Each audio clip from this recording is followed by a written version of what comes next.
नमस्कार श्रोताओं, मुग्धा का अभिवादन स्वीकार कीजिए।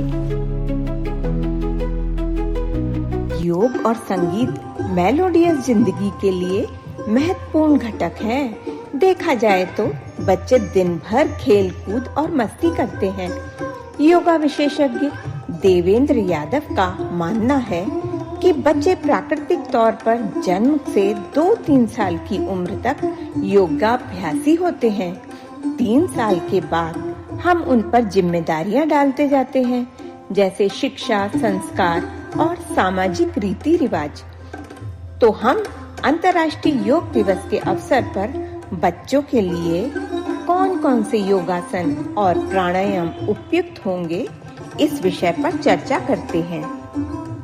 बच्चों को योगाभ्यास से जोड़ने के पूर्व हमें यह मानसिकता बना लेनी चाहिए कि 3 से 10 वर्ष की आयु के बच्चों के लिए योगासन सरल, मजेदार और सुरक्षित होने चाहिए, तो उनकी शारीरिक क्षमता, लचीलापन और एकाग्रता बढ़ेगी। आइए कुछ ऐसे योगासन की बात करते हैं जो बच्चों के लिए बहुत अच्छे माने जाते हैं और उन्हें बच्चों के लिए खेल की तरह प्रयुक्त किया जा सकता है, ताकि वे बोर न हों। पहला आसन है वृक्ष आसन या ट्री पोज। इस आसन में एक पैर पर खड़े हो, दूसरा पैर घुटने के ऊपर या नीचे रखते हैं। हाथों को जोड़कर सिर के ऊपर या छाती के सामने रखें। 10 से 15 सेकंड तक संतुलन बनाए रखें। इससे क्या फायदे होंगे? इससे बहुत फायदे होते हैं, जैसे शारीरिक संतुलन बनाए रखने का हुनर बच्चों को ज्ञात हो जाता है। इससे बच्चों में एकाग्रता और आत्मविश्वास बढ़ता है। इस आसन को मजेदार भी बनाया जा सकता है। वह कैसे? बच्चों को पेड़ की तरह हिलने या उस पर बैठे पक्षियों जैसे तोता, कौवा आदि की आवाज निकालने के लिए कहें। जब भी वे इस तरह की आवाजें निकालेंगे तो उन्हें स्वयं में आनंद महसूस होगा। भुजंगासन या कोबरा पोज। इस आसन में पेट के बल लेटना, हथेलियों को कंधों के नीचे रखना और धीरे से छाती को ऊपर उठाना पड़ता है। सिर को हल्का सा ऊपर ही रखें और सांप की तरह सिसकारने की आवाज निकालें। यह अभ्यास शरीर की हड्डी को मजबूत करने और श्वसन तंत्र को स्मूथ बनाने के लिए बहुत प्रभावी होता है।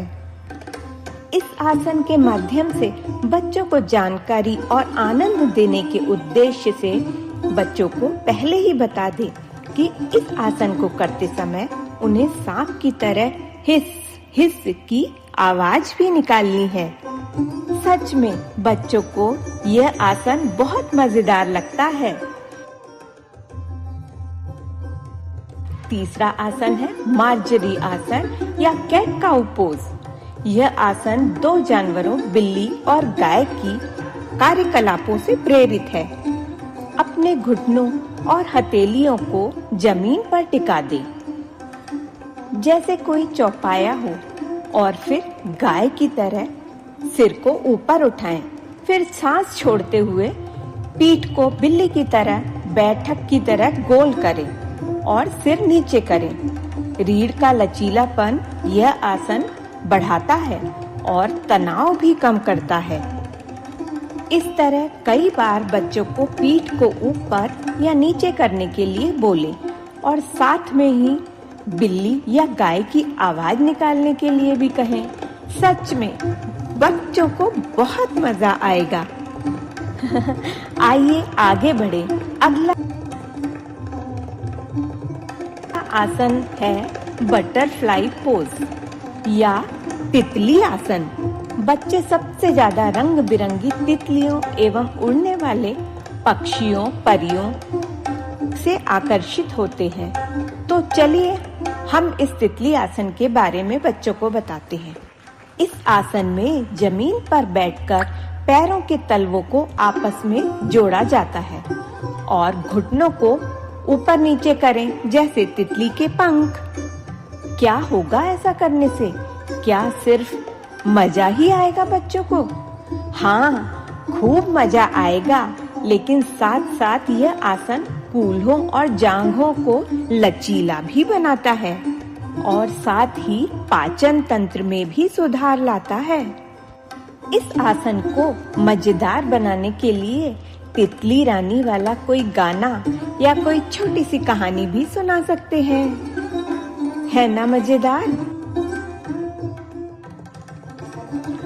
आइए अब चलते हैं सेतुबंद आसन की ओर। इस आसन में पीठ के बल लेटकर घुटनों को मोड़ना है तथा पैरों को कूल्हे के पास रखना है और फिर सांस लेते हुए कूल्हों को ऊपर उठाना होगा।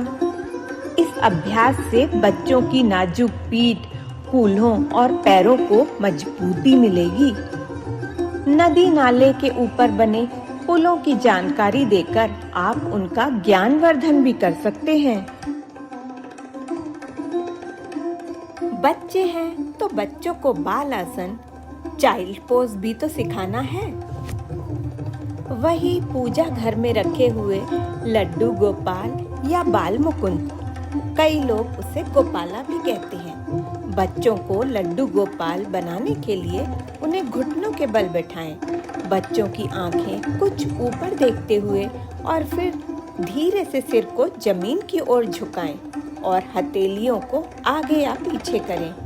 इसके बाद उनके सर को इतना झुकाने के लिए कहें ताकि सामने से सिर्फ उनके बाल दिखें। इस आसन की 2 पोजीशन है जो हम पोजीशन ए और पोजीशन बी के रूप में प्रदर्शित कर सकते हैं। इस प्रक्रिया से तनाव कम होता है और मन शांत होता है। साथ ही शरीर को आराम भी मिलेगा। शवासन, यह आसन सबसे आसान है। पीठ के बल लेटे और बिल्कुल शांत स्थिति में लेटना है। हाथ पैर आराम से रखना और गहरी सांस लेना, एकदम विचार शून्य हो जाना। बच्चों में यह आसन एकाग्रता बढ़ाएगा। यह क्रिया 1 से 2 मिनट तक ही करनी है। आपको योग प्रशिक्षक के रूप में बच्चों से कहना है कि बच्चों, आज हम आपको चींटी का गाना सुनवाएंगे, या फिर बच्चों को यह बता दीजिए कि बच्चों, हम सुई गिराएंगे और आपको सुनना है। जो बच्चा सुई की आवाज सुनकर बता देगा कि यह आवाज किधर से आई है, उसके लिए तालियां बजाई जाएंगी। बच्चों को लंबे लंबे भाषण और जटिल शब्द नहीं सुनाने हैं, उन्हें बस सीखना है और आपको योग शिक्षक बनके उन्हें सिखाना है। इसके लिए कितना समय पर्याप्त होगा? सुबह या शाम 10 से 15 मिनट का समय पर्याप्त है। एक बात और बताना चाहूंगी कि यह पाठ्यक्रम संभागीय बाल भवन जबलपुर में 3 से 10 वर्ष तक के बच्चों के लिए वर्षों से चलाया जा रहा है। इसके परिणाम भी अच्छे निकले हैं। हम संख्यात्मक विवरण नहीं देख पा रहे, लेकिन गुणात्मक बदलाव से कोई भी इनकार नहीं कर रहा। तो कैसा लगा यह प्रयोग? क्या आप भी प्रतिदिन यह छोटे छोटे अभ्यास सत्रों का आयोजन अपने घर में कर सकते हैं, जिसमें अधिकतम 10 से 15 मिनट लगेंगे और आपको योगा स्टूडियो तलाशने की आवश्यकता ही नहीं पड़ेगी।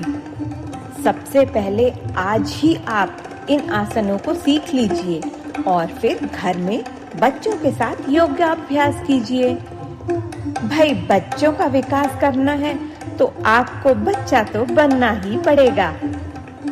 धन्यवाद।